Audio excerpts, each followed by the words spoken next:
So if evolution has stood up to all this scrutiny, what about intelligent design? Does it play by the same rules? If you invoke a non-natural cause, a spirit force or something like that in your research, I have no way to test it. So, supernatural causation is not considered part of science? Yeah. I hesitate to beg the patience of the court with this, but being a Boston Red Sox fan, I can't resist it. One might say, for example, that the reason the Boston Red Sox were able to come back from 3 games down against the New York Yankees was because God was tired of George Steinbrenner and wanted the Red Sox to win. In my part of the country, you'd be surprised how many people think that's a perfectly reasonable explanation for what happened last year. And you know what? It could be true. But it certainly wouldn't be science. It's not scientific. And it's certainly not something we can test. The fundamental problem with intelligent design is that you can't use it to explain the natural world. It's essentially a negative argument. It says evolution doesn't work, therefore the designer did it. Evolution doesn't work, therefore we win by default. But when you ask them, what does intelligent design tell you about nature? Does it tell you what the designer did? Does it tell you what the designer used to design something with? Does it tell you what purpose the designer had for designing something? Does it tell you when the designer did it? Why the designer did it? It doesn't tell you anything like that. Basically, it's a negative argument, and you can't build a science on a negative argument. After 3 weeks of testimony on the nature of science, the evidence for evolution, and the failings of intelligent design, the plaintiffs had presented their case.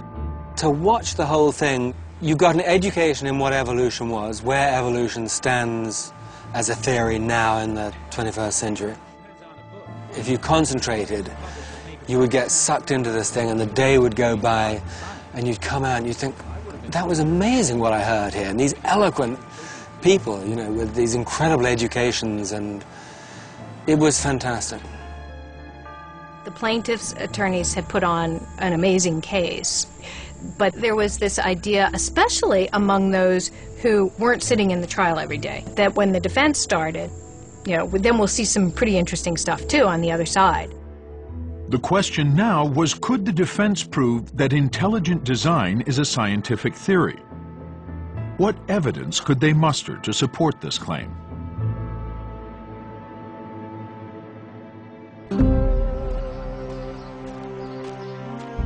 While the battle in federal court heated up, the atmosphere in Dover had gone from divisive to dangerous.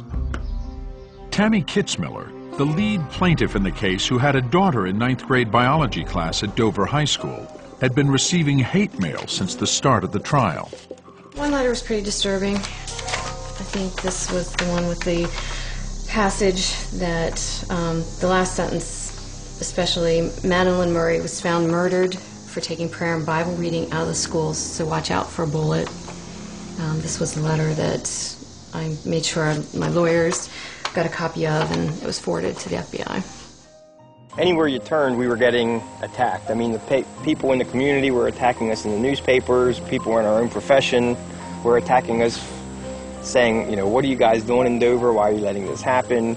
People in the community were calling us atheists, which was a bit offensive to 2 of us in the department because 2 of us happened to be sons and daughters of ministers.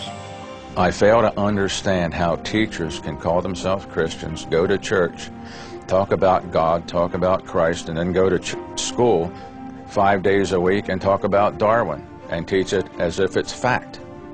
Not a theory, but that's how it happened. I don't understand that. To me, that's talking out of both sides of your mouth.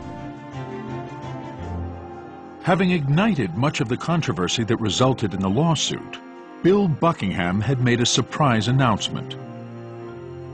Citing poor health and struggles with OxyContin as a result of surgery, he resigned from the school board and moved out of state. A school board election was only months away, and now 8 of the 9 seats would be up for grabs, putting intelligent design on trial in the voting booth as well as the courtroom. Dover science teacher Brian Ream, who had already moved on to another school system, had thrown his hat in the ring. I couldn't work for a board that was going to mandate we teach religious ideas in the science classroom. I've got kids in the district, and that's not the kind of district I want my kids going to school in. So the choice was either move the whole family or try and fix the district that we lived in. We chose to fix it. But when he hit the campaign trail, Brian found himself again in the line of fire, in the war on evolution. The problems that I ran into in the campaign, being out door to door, where people just wouldn't listen to you and they just automatically judged you in advance that you're this kind of person and we're good Christians, we'd never vote for you, and they slam the door in your face for getting their windows are open and call you an effing a-hole or tell you you're just a damn atheist. Every step I take, I've taken you. You walk my way, Jesus, every breath I take. For the Reams, this was particularly hurtful. Both are active in their church and run a summer Bible school program. We have a neighbor, actually, who was appointed to the school board and was in support of intelligent design, and he was out campaigning and saying very negative things about our family, how we're atheists, and if you vote for those atheists, well then God's not going to be happy with you. We are members of the same body, serving the Lord.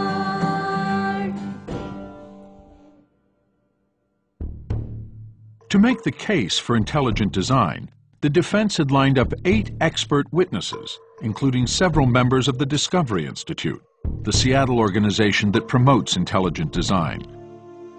But of those 8 witnesses, 5 never testified. Witnesses started dropping like flies. We still haven't heard a complete explanation of why this happened, but there was some dispute going on between the Discovery Institute and the Thomas More Law Center over how the case would be run. Nova made repeated requests to interview members of the Discovery Institute to talk about this and other issues. But the Institute set conditions that were inconsistent with normal journalistic practice. For the defense to win, however, did not require a large number of witnesses. Our aim was not really to disprove Darwin's theory of evolution. Our aim was to merely show that there are credible scientists who believe that the empirical data was supportive of intelligent design. That's all we had to show. It was our thinking, if they could prove that there was a scientific basis for intelligent design, that it would be possible that the court could conclude that there was a valid secular purpose for teaching intelligent design. I think everybody was waiting to see whether or not the intelligent design folks had a case. But by the time we finished presenting our case, I think it was pretty clear that everything rested on Michael Behe's testimony. A scientist and senior fellow at the Discovery Institute, Michael Behe is the author of the popular intelligent design book Darwin's Black Box and dozens of papers unrelated to intelligent design published in peer-reviewed science journals. Behe refused multiple invitations from Nova to be interviewed for this program, though he went on record in the trial.